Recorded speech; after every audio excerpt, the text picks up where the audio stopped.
So the title of the program is Global Energy Transition and Governance. And so really we get a very holistic overview of this global energy transition and sort of the policy behind it. It's very much focused on like the people and what it means to have a just energy transition. And so we have different modules in the course that help us understand this better. So we look at it from the economics perspective, from the political perspective, and also from the social perspective.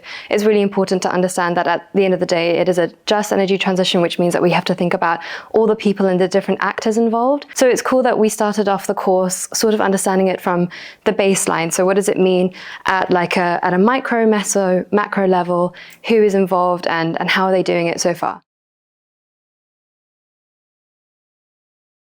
I don't actually have any background in energy. I decided to start this course because I really wanted to learn more about the energy transition, specifically globally. And I thought this course sort of had that element when I was looking at the description online and reading all about it. We've got to speak to people who are actually doing the energy transition. We've got to speak to protagonists of this energy transition.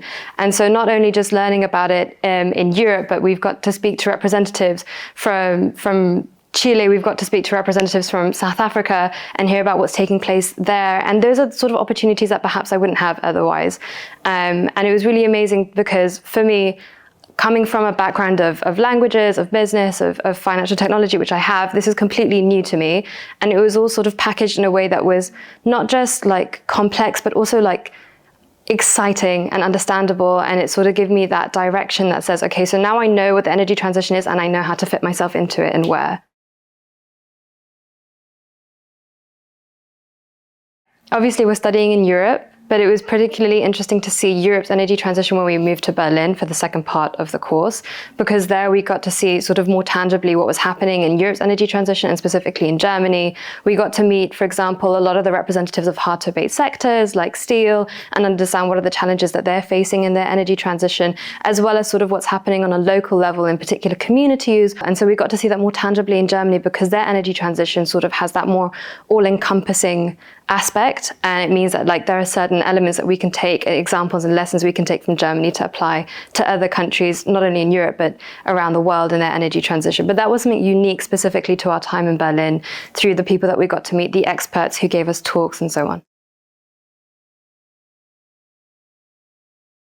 So we were really fortunate to have the opportunity to go and visit the European Union in Brussels, and it was cool because we got to have like that, again, that broad spectrum of people involved.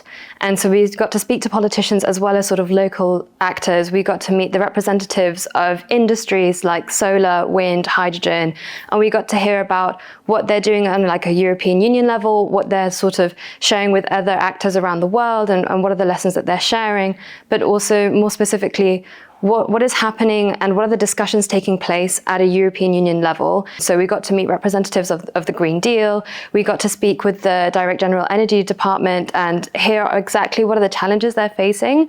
And then we got to take that back and look at in our own research, both in Berlin and in Nice, and discuss in our lectures with our lecturers.